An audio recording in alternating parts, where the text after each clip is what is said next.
الحمد للہ والصلاة والسلام علی رسول اللہ وعلی آلہ آل اللہ واللعنۃ الدائمۃ الابدیۃ علی اعدائہم اعداء اللہ من یوم عداوتہم الی یوم لقاء اللہ۔ سب سے پہلے تو میں آپ تمام شرکاء کو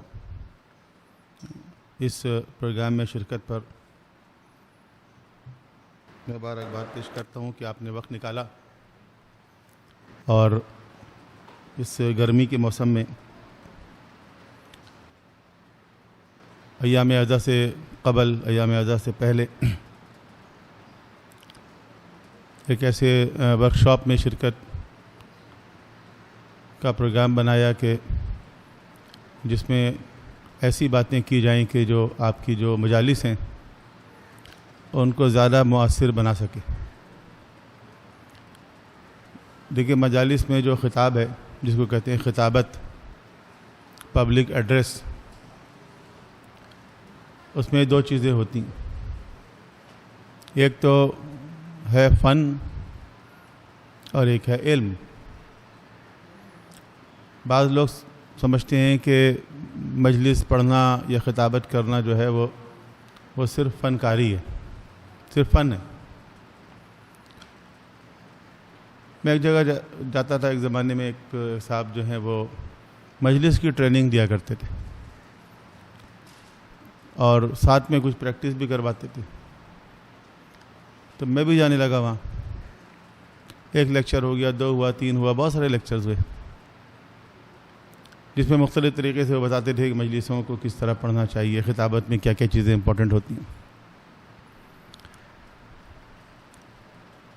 ایک دن ہمارے جو استاد محترم تھے وہ تشریف نہیں لائے،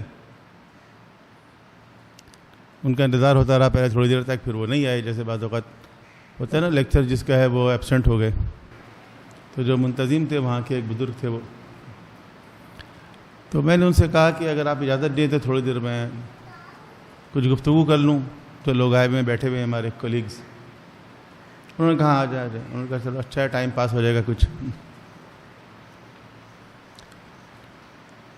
تو میں نے ان سے کہا، جو ہمارے ساتھی تھے، کچھ خواتین بھی تھیں، کچھ مرد بھی تھے، میں نے کہا دیکھیں، اب تک ہماری جو یہاں پر ٹریننگ ہو رہی ہے،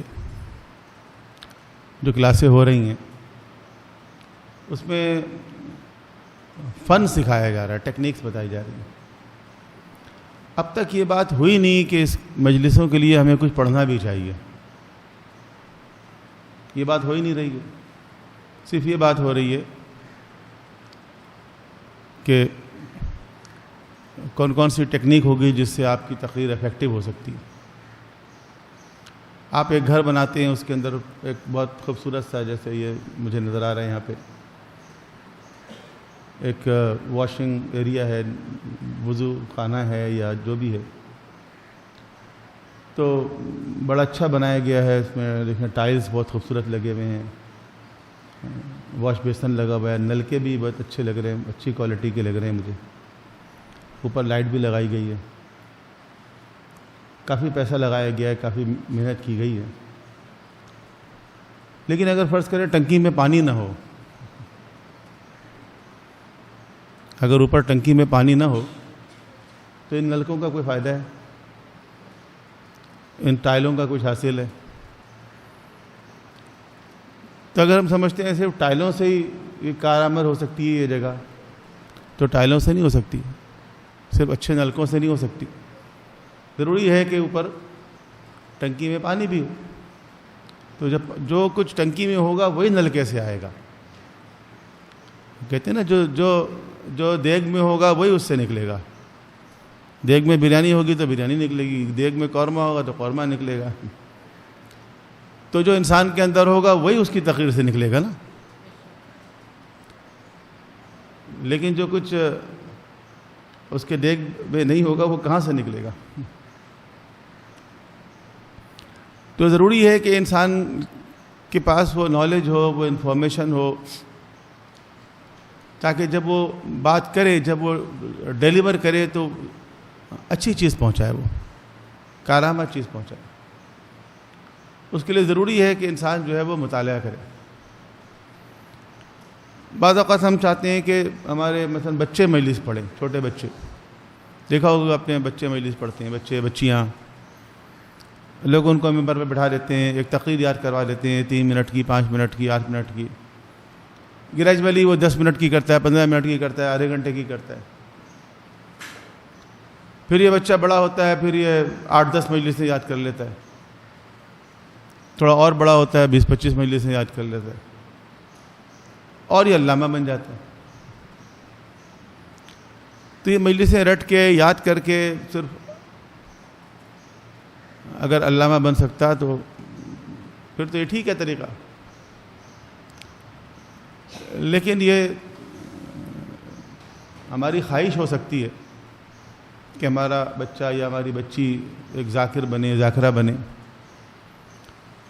لیکن اگر ہم اس کے اوپر کام نہیں کریں گے تو اس طریقے سے وہ ذاکر یا ذاکرہ نہیں بن سکے گا. فرض کریں کہ ہم چاہتے ہیں ہمارا بچہ ڈاکٹر بنے، والدین کی خواہش ہوتی ہے نا ڈاکٹر بن جائے بچہ.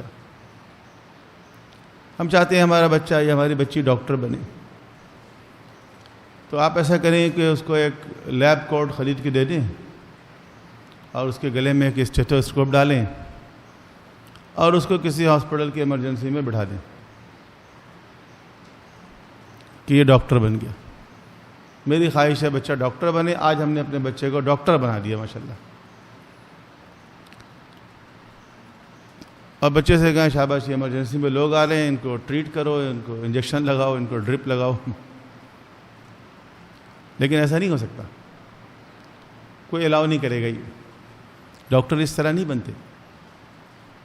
اگر ہم چاہتے ہیں بچے ڈاکٹر بنے تو اس کے لیے ڈاکٹر وہ بچے بنتے ہیں جو بچپن سے ہی پڑھائی میں تیز ہوتے ہیں، پھر وہ میٹرک میں اچھے نمبر لیتے ہیں، پھر وہ انٹر میں پری میڈیکل میں جاتے ہیں، وہاں اچھے نمبر لیتے ہیں، پھر وہ میڈیکل کا ٹیسٹ پاس کرتے ہیں، پھر 5 سال میڈیکل کے ایجوکیشن حاصل کرتے ہیں، پھر 2 سال ہاؤس جاب کرتے ہیں. اتنی زحمتوں کے بعد، اتنی محنتوں کے بعد جب ان کی ایج کوئی 25 سال کے آس پاس پہنچ جاتی ہے، پھر کہیں جا کے ایک ڈاکٹر تیار ہوتا ہے. یہ نہیں ہو سکتا کہ ہم اس کو کوٹ پہنا کے گلے میں اسٹیتھوسکوپ ڈال کے اور کہہ دیں ڈاکٹر تیار ہو گیا. تو اسی طرح ہم چاہتے ہیں اگر ہمارے بچے ذاکر بنے تو اس کی بھی کچھ ریکوائرمنٹ ہے، اس کی بھی کچھ ایجوکیشن ہے.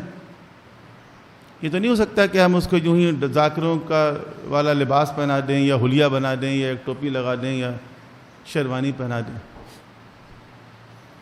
اور ہم یہ توقع کریں کہ اب یہ ذاکر بن گیا. تو جو اس کی ریکوائرمنٹ ہے، جو اس کی ایجوکیشن ہے، جو اس کی ایکسپرٹیز ہے، جہاں اس کو پڑھنا چاہیے، جن چیزوں کا مطالعہ کرنا چاہیے، جب تک وہ کام نہیں کرے گا وہ پراپر ذاکر نہیں بن سکتا.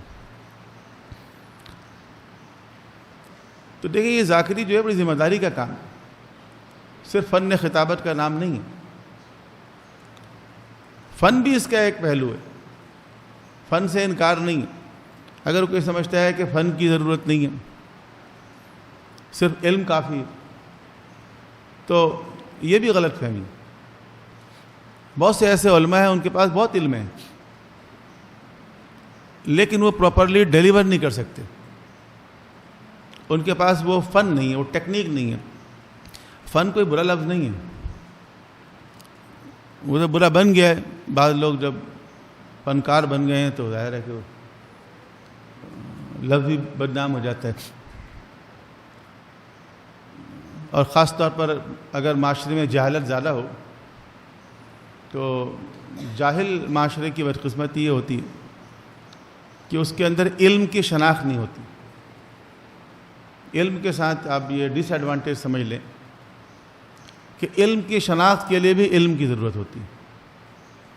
اگر علم نہ ہو تو علم کی شناخت نہیں ہو سکتی. کوئی انسان اگر فرض کریں گفتگو کر رہا ہے، کوئی خطابت کر رہا ہے، کوئی لیکچر دے رہا ہے، تو یہ بات سمجھنے کے لیے کہ یہ جو بات کر رہا ہے یہ انسان، مرد ہو یا عورت، یہ کوئی علمی بات کر رہا ہے یا یوں ہی فضول بات کر رہا ہے. اس چیز کو سمجھنے کے لیے بھی علم چاہیے. تو علم کی شناخت کے لیے بھی علم چاہیے. اب جاہل معاشرے میں چونکہ علم نہیں ہوتا، جہالت ہوتی ہے، تو وہاں علم کی شناخت نہیں ہو پاتی، اہل علم کی بھی شناخت نہیں ہو پاتی. تو جاہل معاشرے کے اندر فنکار زیادہ پاپولر ہوتے ہیں، کیونکہ فن کو ہر شخص انجوائے کر سکتا ہے. ایک آدمی گانا گا رہا ہے، سب انجوائے کر سکتے ہیں. ایک آدمی ڈانس کر سکتا ہے، سب انجوائے کر سکتے ہیں. ایک آدمی گیم کھیل رہا ہے، کرکٹ کھیل رہا ہے، سب انجوائے کر سکتے ہیں. تو ایسی چیزیں جو ہیں وہ ہر آدمی چونکہ انجوائے کر لیتا ہے. اس لیے جاہل معاشرے میں فنکار کی اہمیت زیادہ ہوتی ہے. وہ ٹی وی کے ہوں، اسٹیج کے ہوں، فلم کے ہوں یا ممبر کے ہوں. تو فن ویسے کوئی بری چیز نہیں ہے. فن یعنی اسکل، فن یعنی ٹیکنیک. جب بھی آپ پبلک ایڈریس سسٹم پہ بات کریں گے تو اس کے اندر یہ ٹیکنیکس امپورٹنٹ ہوتی ہیں. پبلک ایڈریس ٹیکنیکس، کہ جب آپ پبلک میں کوئی بات کرنے جا رہے ہیں تو اس کو کس ٹیکنیک کے ساتھ آپ بیان کریں گے. اس کی اسکل ہوتی ہے، مہارت ہوتی ہے. وہ اسکل ڈیولپ اگر ہو جائے انسان کے اندر کہ ہاؤ ٹو ڈیلیور، کس طرح اپنی بات پہنچائی جاتی. ٹھیک ہے، وہ کہتے ہیں what to say it knowledge is knowledge and how to say is wisdom. کہ کیا کہنا ہے اس کا تعلق تو نالج سے ہے، لیکن کیسے کہنا ہے اس کا تعلق وزڈم سے. کہ کوئی بات کس انداز سے کی جائے تاکہ وہ بات آپ کی افیکٹو ہو. افیکٹو کمیونیکیشن کہتے ہیں نا، کہ کمیونیکیشن ہوتی ہے کمیونیکیشن اسکل، ایک ہوتی ہے افیکٹو کمیونیکیشن اسکل. کہ آپ کی کمیونیکیشن، آپ کی بات کس قدر افیکٹولی آپ کے لسنرز تک پہنچتی. اس کے لیے کچھ اسکلز ہوتی ہیں، اس کے لیے کچھ ٹیکنیکس ہوتی ہیں، ٹریننگ بھی ہوتی. یہ ٹریننگ صرف ہمارے یہاں نہیں ہوتی. آپ نے صرف ذاکراؤں کی ٹریننگ ہو رہی ہے، نہیں، دنیا میں ہر جگہ ہوتی ہے. امریکہ میں، یورپ میں پبلک اسپیکنگ کی ٹریننگ، جہاں ان کو ٹیکنیک سکھائی جاتی ہے کہ how to deliver, how to speak in front of people. اور جو فیئر ہوتا ہے، خوف ہوتا ہے، آڈینس کا خوف، کیمرہ کا خوف، تو یہ خوف دل سے کس طرح نکل سکتا ہے. تو یہ چیز سکھائی جاتی ہے، باقاعدہ اسکل ہوتی ہے. اور وہ اسکل امپورٹنٹ ہے. کوئی اگر سمجھتا ہے کہ نہیں فن بیکار ہے، فن اپنی جگہ اہم ہے، ٹیکنیکس اپنی جگہ اہم ہے، تو وہ ٹیکنیک سیکھنی چاہیے، اس میں کوئی حرج نہیں ہے. آبزرو کرنا چاہیے بڑے بڑے اسپیکرز، بڑے بڑے مقررین جو خطاب کر رہے ہیں، بڑے بڑے علماء جو خطاب کر رہے ہیں، جن کی گفتگو بڑی سحر انگیز ہے، لوگ سن رہے ہیں اور چاہتے ہیں بس وہ بولتے رہیں اور ہم سنتے رہیں. کیا ہے ان کے اندر، کس ٹیکنیک سے وہ اپنی بات کر رہے ہیں. تو یہ اچھی بات ہے اس ٹیکنیک کو آبزرو کرنا. لیکن یہ ایک پہلو ہے. دوسرا پہلو یہ ہے کہ آپ کیا ڈیلیور کر رہے ہیں، آپ کیا دے رہے ہیں. اور ظاہر ہے آپ وہی دیں گے جو آپ کے پاس ہوگا. تو اس کے لیے ضروری ہے کہ آپ کچھ حاصل بھی کریں. اب حاصل کرنے کا طریقہ یہ ہے کہ آپ جو ہے وہ مطالعہ کریں. کئی طریقے ہیں، انسان کئی طریقوں سے سیکھتا ہے. سب سے زیادہ انسان جو سیکھتا ہے وہ استاد سے سیکھتا ہے، ٹیچر سے. استاد اور کتاب یہ دو آلٹرنیٹ نہیں ہیں کہ ہم کتاب پڑھ لیں یا استاد کے پاس بیٹھ جائیں. نو، استاد کی اپنی اہمیت. آپ استاد کے ساتھ بیٹھیں گے تو آپ ایک کتاب نہیں 100 کتابوں کا علم حاصل کر سکتے ہیں. تو استاد کی اہمیت اپنی جگہ، چاہے کتاب جتنی اچھی آ جائے مارکیٹ میں. کتابیں پتہ نہیں کیسی کیسی آئی ہوئی ہیں، سیریز آئی ہوئی ہے، how to teach, how to learn, teach your self.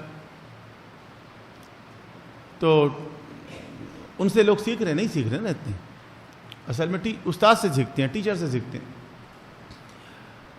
اور خاص طور پر کسی بھی آپ برانچ آف نالج کو لے لیں، اس کے جو بیسکس ہیں، اس کے جو فنڈامنٹلز ہیں، وہ آپ کو استاد سے سمجھنا ہوگا. And then you will be able to study books. پہلے آپ اس کے بیسکس استاد سے سیکھیں، پھر مطالعہ کریں، پھر دیکھیں مزہ بھی آئے گا، پھر آپ کم وقت میں بہت کچھ حاصل کریں گے. بہرحال ہم آتے ہیں اس طرف کہ ذاکری کے لیے بھی ضروری، مطالعہ ضروری. کیونکہ ذاکری کا مطلب یہ ہے کہ آپ کو عوام میں جا کے، پبلک میں جا کے گفتگو کرنی ہے، خطاب کرنا ہے، اور آپ کو کسی ایک نہیں بلکہ بہت سے موضوعات پر بات کرنی. دیکھیں ہماری مجالس جو ہیں ان کا ایک سادہ سا فارمیٹ یہ ہے کہ ایک ذاکر، ایک خطیب جو ہے وہ خطبہ پڑھتا ہے یا پڑھتی ہے، اور اس کے بعد جو ہے وہ کوئی ایک قرآن کی آیت پڑھتے ہیں.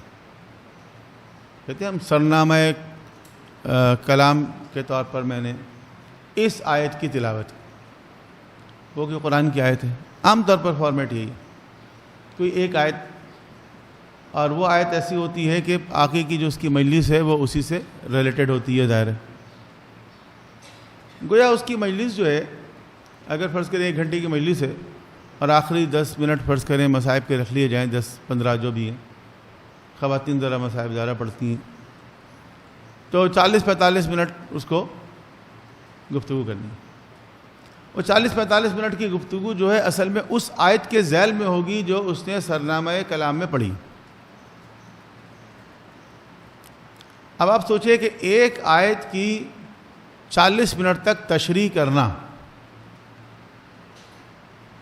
ایک آیت کی تشریح 40 منٹ تک کرنا ہے کسی کو، تو اس کی نالج کتنی ہونی چاہیے کہ ایک آیت کو وہ 40 منٹ تک ایکسپلین کر رہا ہے. اور ایک انسان جو گفتگو کرتا ہے نا، اگر آپ اس کو بیٹھ کے لکھیں تو اس کی 2 منٹ کی گفتگو میں 1 صفحہ بھر جائے گا. 2 منٹ 1.5 منٹ مشکل سے. تو اگر وہ 40 منٹ کی ایک تقریر کر رہا ہے، اس کا مطلب یہ ہے کہ وہ 30 منٹ 25 منٹ 30 صفحے 20 صفحے 25 صفحے کا میٹیریل ڈیلیور کر رہا ہے وہ. تو اگر کوئی شخص ایک آیت قرآن کے لیتا ہے اور اس کی 40 منٹ تک تشریح کرتا ہے، تو اس کی قرآن کے حوالے سے نالج کتنی ہونی چاہیے؟ ہونی چاہیے نا.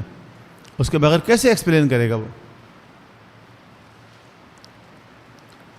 اور اگر خدا نہ خواستہ وہ خطبہ ہی صحیح نہیں پڑھ رہا ہے، آیت ہی صحیح نہیں پڑھ رہا ہے،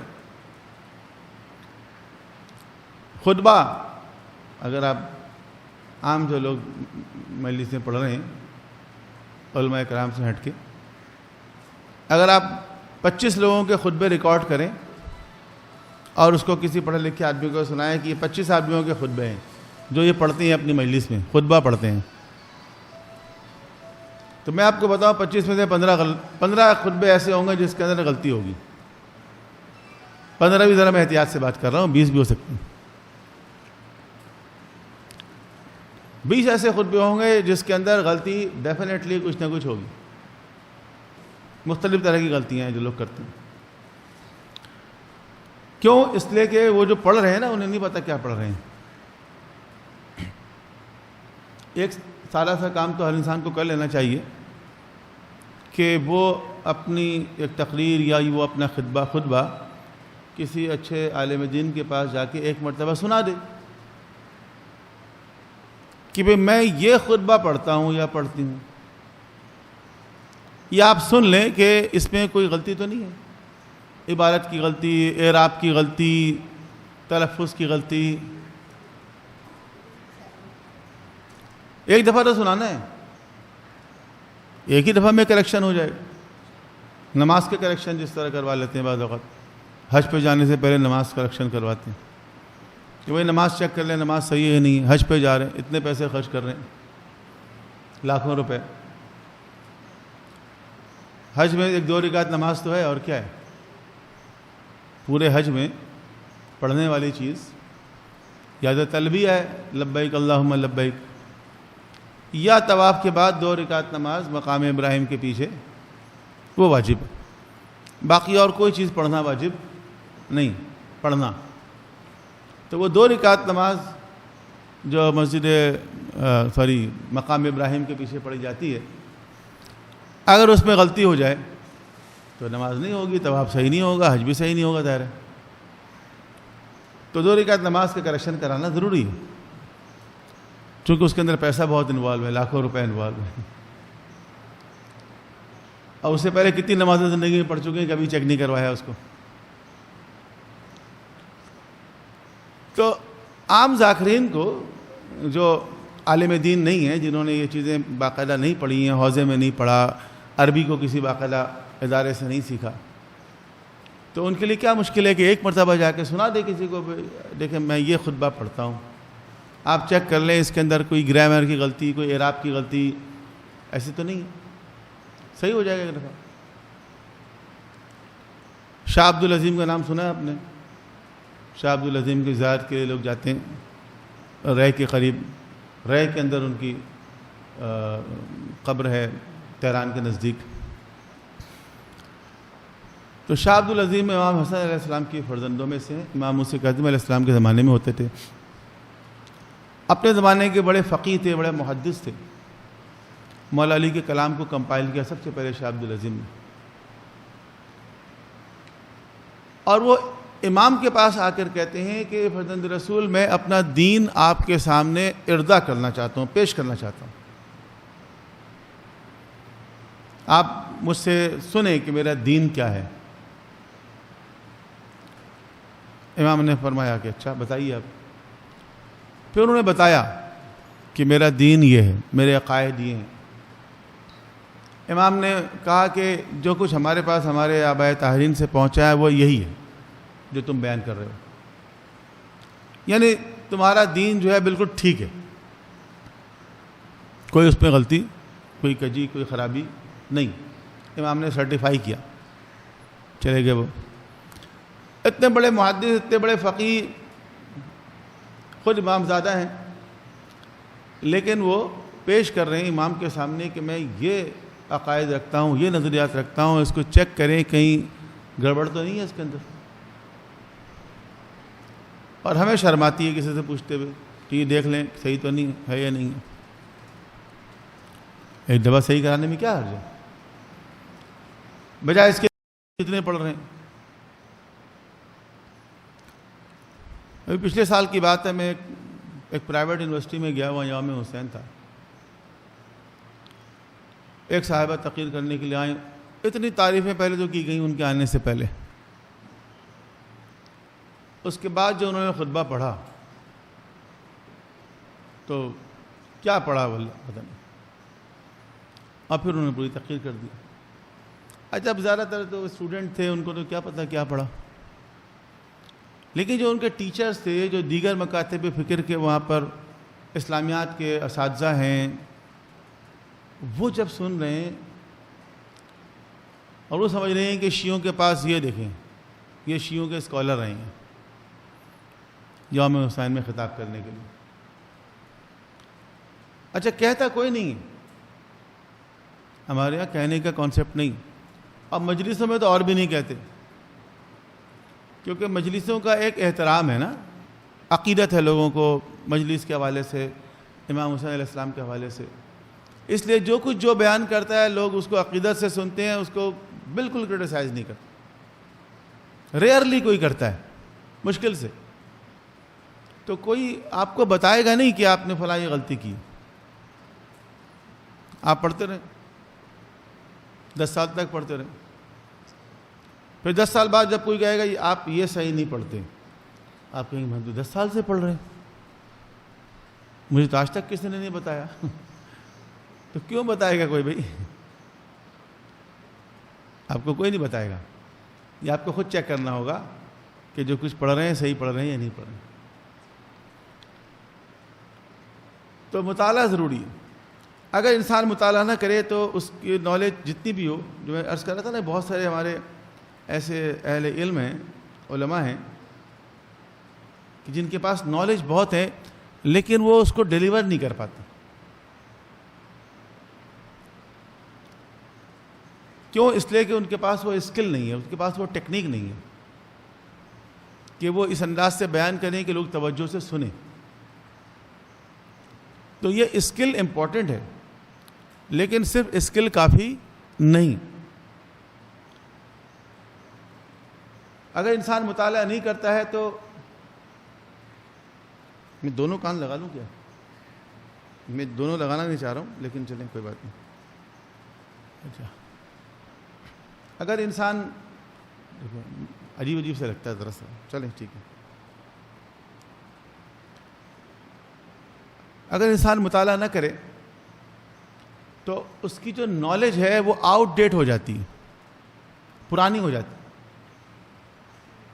بہت سے ایسے لوگ ہیں، بہت سے ایسے ٹیچرز ہیں، بہت سے ایسے علماء بھی ہیں کہ جنہوں نے اپنے زمانہ طالب علمی میں کافی پڑھا ہے، بہت لگ کے پڑھا ہے، اچھا پڑھا ہے، ان کی بنیاد اچھی ہے، مضبوط ہے، گرفت ہے.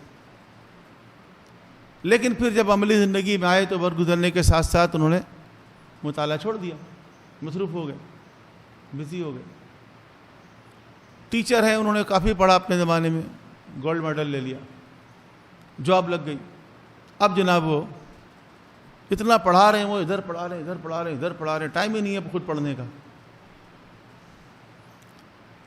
تو ایسے لوگوں کے ساتھ یہی ہوتا ہے کہ ان کی نالج جو ہے وہ وقت گزرنے کے ساتھ ساتھ آؤٹ ڈیٹ ہو جاتی ہے، پرانی ہو جاتی ہے.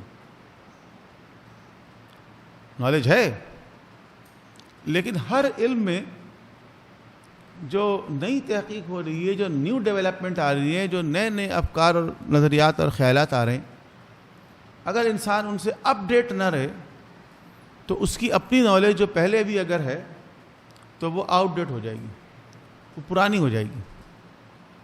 اور پھر وہ بات کرے گا جو پہلے زمانے کی بات ہے، جو لیٹسٹ ہے وہ اس کو پتہ نہیں ہوگی. تو اس لیے ضروری ہے کہ ہر تقریر سے پہلے، ہر تحریر سے پہلے، ہر لیکچر سے پہلے، ہر درس سے پہلے، ہر مجلس سے پہلے انسان کچھ نہ کچھ مطالعہ کرے. اچھے ٹیچرز وہ ہوتے ہیں جو ہر لیکچر سے پہلے کچھ نہ کچھ مطالعہ کرتے ہیں، چاہے انہوں نے اس کو سالہ سال پڑھایا ہو، سالہ سال. میری اپنی پریزنٹیشنز ہیں کچھ عقائد کے حوالے سے جو میں سالہ سال سے پڑھا رہا ہوں، لیکن میں ہر ہفتے اس کو ریویو کرتا ہوں. اور اکثر ایسا ہوتا ہے کہ ایک سیمسٹر کے شروع میں میں اس کو شیئر کرتا ہوں، سیمسٹر کے آخر میں دوبارہ شیئر کرتا ہوں کہ اس دوران جو ہے کچھ نہ کچھ امینڈمنٹ، کچھ نہ کچھ چینجز اس کے اندر آئیں.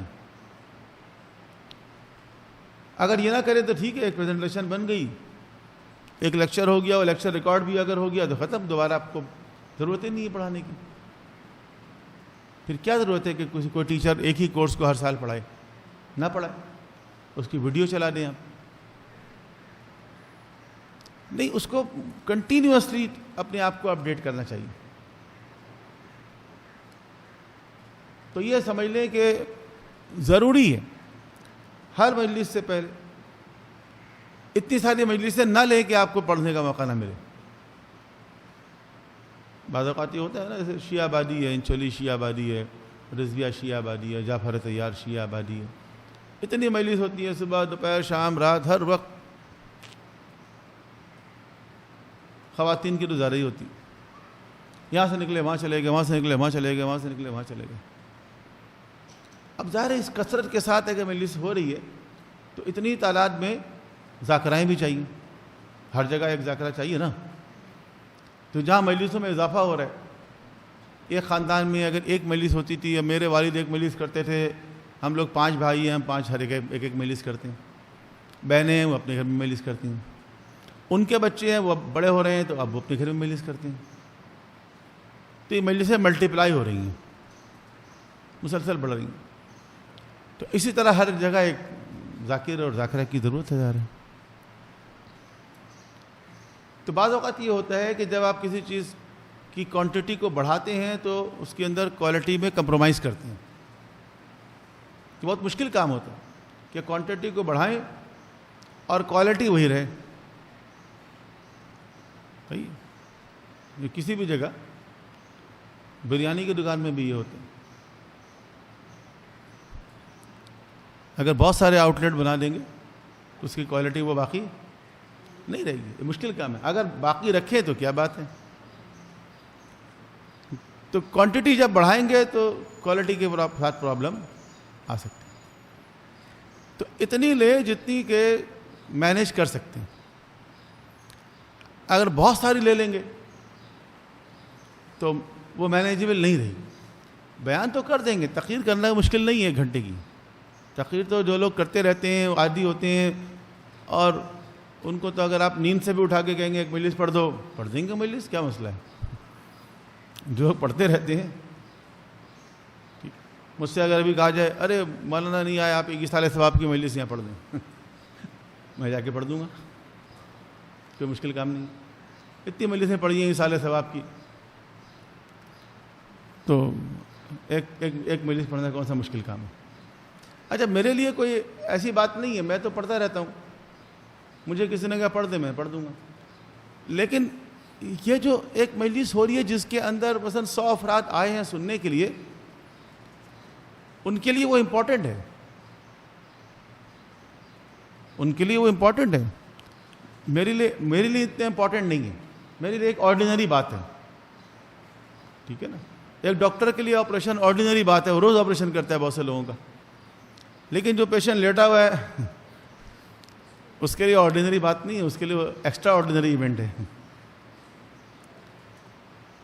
تو بعض اوقات ہم سمجھتی ہیں کہ اس سے کیا فرق پڑتا ہے، میں نے تقریر کر دی، تیاری کی نہیں کی، ایک پرانی مجلس پڑھ دی، ایک فلاں. نہیں، امپورٹنٹ ہے یہ. بہت سے لوگ آپ کو سننے کے لیے آئے ہیں. بہت سے لوگ آپ سے توقع کرتے ہیں کہ آپ جو ہے وہ اچھی چیز بیان کریں گے. ٹھیک ہے. آپ ویسے ہی صرف طوطا کہانی سنا کے نہیں جائیں گے. بہت سے لوگ ایکسپیکٹ کرتے ہیں، توقع کرتے ہیں. تو وہ چیز کہاں سے آئے گی، کیسے وہ چیز آئے گی، سوچنے کی بات. اگر ہم استاد کے پاس نہیں بیٹھنا چاہتے، ہم کسی تعلیمی ادارے سے وابستہ نہیں ہونا چاہتے، ہم کتاب نہیں پڑھنا چاہتے، ہم لیکچر نہیں سننا چاہتے، تو جبریل علیہ السلام آئیں گے کیا ہمارے پاس؟ کہاں سے ہمارے پاس وہ چیز آئے گی جو ہم ڈیلیور کریں گے؟ کہیں نہ کہیں سے وہ چیز ہم لیں گے نا، جس کو ہم آگے بیان کریں گے. سب سے آسان تو کتابیں ہیں. سب سے آسان چیز کتابیں ہیں کہ آپ کتابوں سے پڑھیں. یہ بڑے بڑے علماء جو کتابیں لکھ کر گئے ہیں، آج وہ ہمارے درمیان نہیں ہیں، لیکن ان کی کتابیں ہمارے درمیان ہیں. استاد بطیری ہمارے درمیان نہیں ہیں، لیکن ان کی کتابیں موجود ہیں. علامہ مجلسی ہمارے درمیان نہیں ہیں، ان کی کتابیں موجود ہیں. آیت اللہ دستغائب ہمارے درمیان نہیں ہیں، ان کی کتابیں موجود ہیں. علامہ علی نقی نقن صاحب مرحوم ہمارے درمیان نہیں رہے. طالب جوہری ہمارے درمیان نہیں رہے. تو جو علماء ہمارے درمیان نہیں رہے، ان کا لٹریچر موجود ہے، ان کا لٹریچر موجود ہے، ان کی کتابیں موجود ہیں. اگر ان کا لٹریچر موجود ہے، ان کی کتابیں موجود ہیں، اس کا مطلب یہ ہے کہ ہم ان سے اب بھی استفادہ کر سکتے ہیں، فائدہ اٹھا سکتے ہیں ان کے علم سے. اس لیے تو امیر المومنین نے فرمایا تھا نا کہ العلماء باقون ما بقی الدہر. علماء باقی ہیں، زندہ ہیں جب تک کہ یہ دنیا باقی ہے.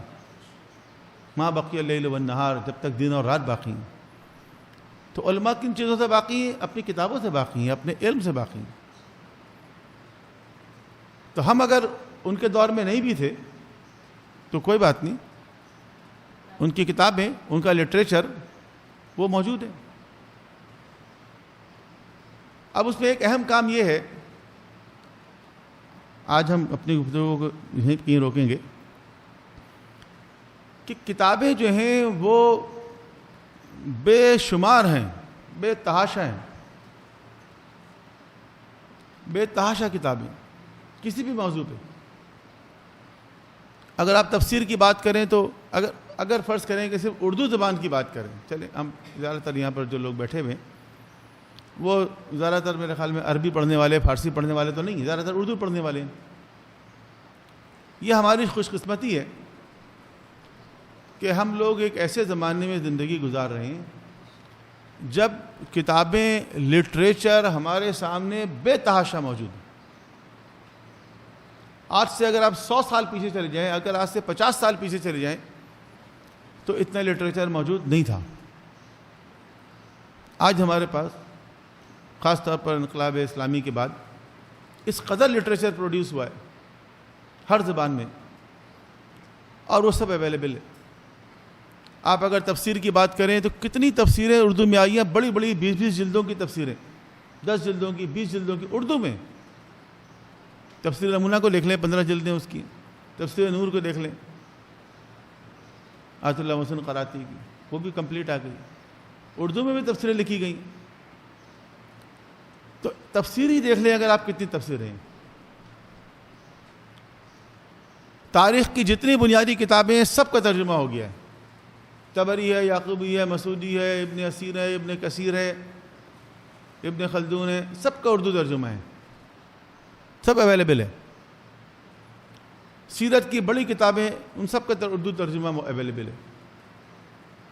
سیرت ابن اسحاق، سیرت ابن ہشام، سیرت حلبیہ، یہ پرائمری کتابیں، ان سب کے ترجمے دستیاب ہیں.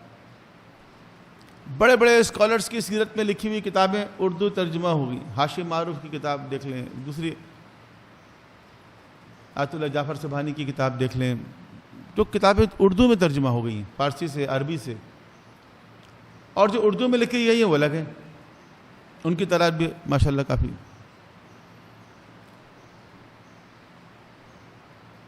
اسی طرح کربلا کے حوالے سے کتابیں، وہ میں آخر میں کچھ کتابوں کے بارے میں زیادہ بتاؤں گا آپ کو. مقصد کہنے کا یہ ہے کہ لٹریچر بے تحاشا موجود ہے. اردو زبان میں جتنی بنیادی کتابیں مقاتل کی ہیں وہ سب اردو میں دستیاب ہیں آلموسٹ. علامہ مجلسی کی بہار الانوار میں سے جو امام حسین کی جلدیں وہ اردو میں دستیاب. نفس المحمون، دمۃ الثاقبہ، سب اردو میں دستیاب ہیں. ٹھیک ہے. تو بہت کتابیں ہیں، شیخ مفید کی ارشاد، یہ سب بہت بنیادی کتابیں ہیں اور سب اردو میں دستیاب ہیں. تو اردو میں بھی بہت زیادہ لٹریچر موجود ہے. اور ویسے بھی لوگ بہت سارے لکھ رہے ہیں، لکھ کے کتابیں چھاپ رہے ہیں، فری بھی دیتے ہیں بہت سے لوگ کتابیں. مجھے زیادہ ہی دیتے ہیں کچھ کہ میں پڑھوں گا وہ کتابیں. حالانکہ میں پڑھتا نہیں ہوں، بہت کم پڑھتا ہوں ان کو. دیکھیں میں یہی بات کہنا چاہ رہا ہوں، اصل میں کنکلوژن اس کا یہی ہے کہ ہر چیز جو چھپ رہی ہے وہ پڑھنے کے قابل نہیں ہوتی. اتنا ٹائم نہیں ہے ہمارے پاس کہ ہم ہر چیز پڑھنا شروع کر دیں، جو چیز آگے پڑھ لیں. تو پڑھنے کے لیے بھی ایک پلاننگ کی ضرورت ہوتی ہے، کیا پڑھنا ہے. نہ ہمارے پاس اتنا ٹائم ہے، نہ اتنی زندگی ہے کہ ساری چیزیں ہم پڑھتے رہیں. تو یہ سر فرانسس بیکن کا ایک جملہ ہے، مشہور جملہ. ایک انگلش آتھر ہے اور فلاسفر ہے. وہ کہتا ہے some books are to be tested. کچھ کتابیں ایسی ہوتی ہیں صرف چکھنے کے لیے ہوتی ہیں. Others to be swallowed. کچھ وہ ہوتی ہیں جو نگلنے والی ہوتی ہیں، چبانے کی ضرورت نہیں، ویسے نگل لو. And some few to be chewed and digested. کچھ ایسی کتابیں ہوتی ہیں جن کو چبا کے صحیح سے ہضم کرنا چاہیے. کچھ تو ایسی ہوتی ہیں چک کے دیکھو بس ٹھیک ہے. جو بوفے ہوتا ہے نا 150 ڈشوں والا، اگر 150 ڈشوں کو تھوڑا تھوڑا سا بھی کھا لیں تو ہسپتال جانا پڑے گا. تو ہر ایک کو نہیں کھا سکتے آپ. کچھ ایسے ہیں، ایسے دور سے دیکھ لیتے ہیں، اچھا کچھ ایسے ہیں تھوڑا سا ذرا سا لے کے چکھ لیا. تو کتابیں بھی ایسی ہوتی, اتنا لٹریچر ہے, اتنی کتابیں, اگر سب کو پڑھنا شروع کر دیں تو ٹائم ویسٹ ہوگا. That is, some books are to be read only in parts, other to be read but not curiously, and some few to be read wholly and with diligence and attention. تو کچھ ایسی کتابیں ہوتی ہیں جن کو توجہ سے پڑھنا چاہیے, غور سے پڑھنا چاہیے, بیک ٹو بیک پڑھنا چاہیے, ورڈ بائی ورڈ پڑھنا چاہیے. کچھ کتابیں جو ہوتی ہیں ان کو سرسری پڑھنا چاہیے. میں نیکسٹ لیکچر میں آپ کو بتاؤں گا ایک چیز جس کو کہتے ہیں ہم ریپڈ ریڈنگ کی کتابیں جو ہیں وہ ایسے ایسے ایسے ایسے ایسے پڑھتے ہیں نا ہم. ایک ٹیکنیک یہ ہوتی ہے, کچھ کتابیں ایسے پڑھنے کی ہوتی ہیں, ایسے ایسے, کچھ کتابیں ایسے پڑھنے کی ہوتی ہیں, ایسے ایسے ڈائگنول میں, ایسے ایک نظر آپ نے ایسے مارا. یہ بھی ایک ٹیکنیک ہے, اس کی بھی پریکٹس کرنی چاہیے. لیکن کچھ کتابیں ایسے پڑھنے والی ہوتی ہیں, کچھ ایسے پڑھنے والی ہوتی ہیں. تو وہ جو کتابیں ہوتی ہیں جو ریپڈ ریڈنگ میں پڑھنی چاہیے وہ کون سی ہے, اس پہ بعد میں بات کریں گے. اور ریپڈ ریڈنگ کی ٹیکنیک کیا ہوتی ہے کہ جس کے اندر آپ 1 منٹ کے اندر 1 صفحہ یا 2 صفحے پڑھ سکتے ہیں 1 منٹ. اور 1 گھنٹے میں آپ کی رفتار اگر ایسی ہو کہ 1 گھنٹے میں 100 پیجز پڑھیں تو یہ مناسب رفتار ہوتی ہے کہ 1 گھنٹے میں آپ 100 صفحے پڑھ لیں, اور وہ پڑھ سکتے ہیں, کوئی مشکل کام نہیں ہے. اس کی ایک ٹیکنیک ہوتی ہے. نیکسٹ ٹائم اس پہ بات کریں گے. آج